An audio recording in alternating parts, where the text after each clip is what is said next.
different than when an intimate friend comes and hugs and, greets us very intimately, very friendly way.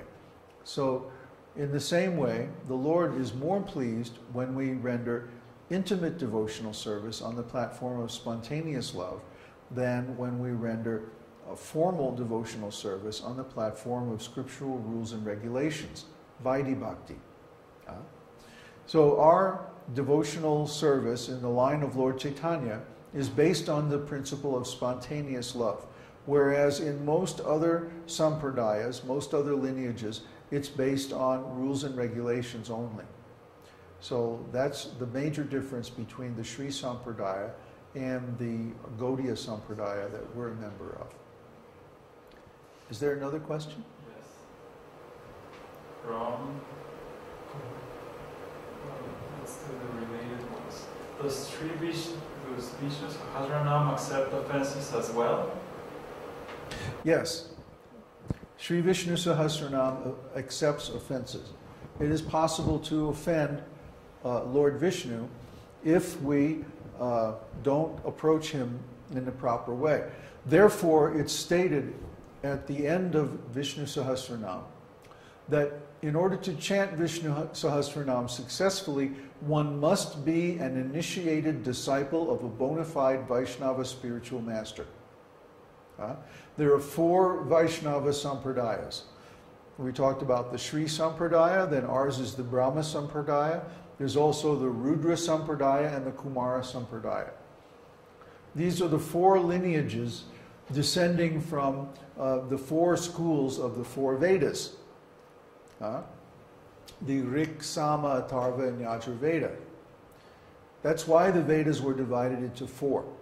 And these 4 different schools were all founded by Srila Vyasadeva and given to his 4 principal students to carry on. So these 4 lineages are eternal, and they all represent different energies or different aspects of devotional service. However, in order to chant Viṣṇusahasranāma successfully, one must be initiated by a spiritual master in one of these 4 disciplic lineages. That means you're following the rules and regulations, you're reading the scriptures under the direction of the Guru, and you're also overcoming the offenses to the holy name by becoming pure and studying the scriptures and so on like that. Okay. And what is the next question?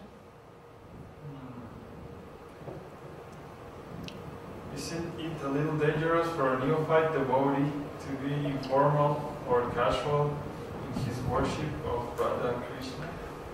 Whose question is that? Neville. That's correct, it is.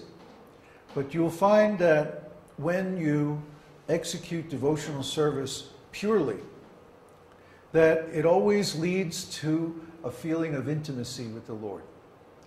And the Lord himself initiates this because he prefers it. He relishes that kind of devotional service more than formal devotional service. So yes, especially in the beginning, we should be very careful to observe all the rules and regulations properly. Intimate devotional service doesn't mean that we break the principles or anything like that. Intimate devotional service just means that our love and affection are so strong that we're drawn into a closer relationship with the Lord. It doesn't mean that we are disrespectful. Quite the opposite. We're actually more respectful. But in fact, we're so respectful that the Lord trusts us completely to come into his intimate presence and to be one of his intimate associates. That's the real meaning of respect. If we really respect someone, then we become very affectionate toward them. Our affection actually overcomes our fear. Fear means separation. The ordinary meaning of respect is based on fear. Oh, I respect you, so I stay a little bit apart from you. I don't come close to you. I don't try to have an intimate relationship. It's a more formal relationship. And that's good in the beginning. But when we really know someone, when we really understand someone very, very well, then they want us to come closer. Why? Because we can help them achieve their purposes. So when we understand Krishna really, really well, when we comprehend his purposes and why he does all the things that he does, then we can come closer to him and we can actually serve him better from the intimate position than we could from a position of being separated by respect. The real respect is that we adopt his purposes as our own. See, why do we have to worship Krishna from afar in the beginning? It's because we have differences with him. We don't exactly have the same purposes. We still have some selfish desires. We still have some separate needs from Krishna.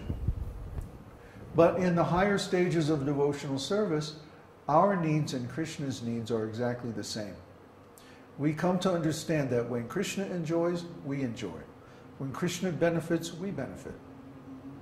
Our highest benefit is to surrender everything to Krishna and simply dedicate all of our energy to his service. And when we do that, we find that we get tremendous benefits. Because Krishna is everything. And when we enter into a very dedicated service relationship with Krishna, then we get everything. We get everything. Everything desirable, everything enjoyable. Krishna means the reservoir of pleasure. So when we get Krishna, we get it all. This is very hard to understand in the beginning. In the beginning, we're thinking, we're selfishly motivated. We're thinking, well, what can I get by worshiping Krishna? Yeah, then it's very good to be a little respectful, a little apart.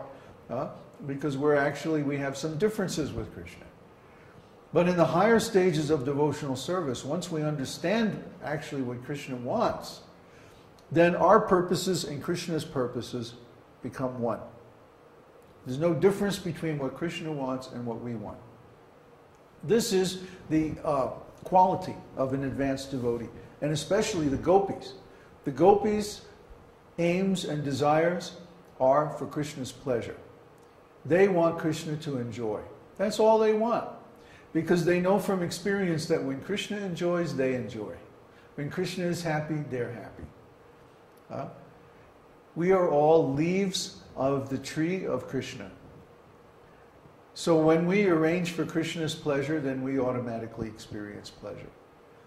Just like you'll find if you preach Krishna's message to people, you automatically enjoy.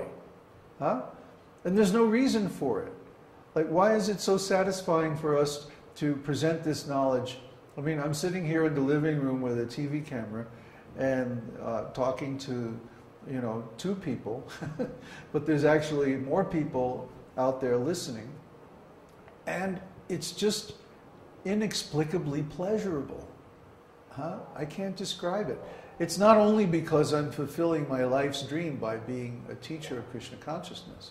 There's more to it than that. Krishna is pleased when we serve his purposes. And when Krishna is pleased, we are pleased. Automatically. Because he is the root of all existence. Try to understand. When we water the root of the tree, automatically all the leaves and branches are satisfied. So, when we serve Krishna, automatically not only we are satisfied, but everyone is satisfied. Just like the Buddhists, they chant this prayer that means, let me send good wishes to everybody in the universe, all the living entities. But they're trying to it's like putting water on each leaf of the tree separately. Let me send good wishes to all these living entities. Why not just send good wishes to Krishna? Krishna is the root of all those living entities. He's the source of all those living entities. He emanates them like the sun emanates light and heat. So we can very easily become happy, we can very easily become satisfied simply by satisfying Krishna. There's no chance of committing offenses if our purposes and Krishna's purposes are identical. Another question? Is it acceptable for a neophyte devotee to sing powerful songs of intimacy like Radha Krishna Karnamora before actually realizing this intimacy? Or should we wait until we make advancement in Vaidhi Bhakti? Whose question is that? Never. How else are we going to make advancement unless we sing those songs? Huh? In fact, we should sing these. I'm going to gradually start presenting all of these Vaishnava songs in these satsang programs. Once we come back after Christmas, every week we're going to sing a different song of the Vaishnava spiritual masters. And yes, we should sing all of those songs. When I learned that particular song, it was from Vishnu Jan Swami. And Vishnu Jan Swami, of course, has one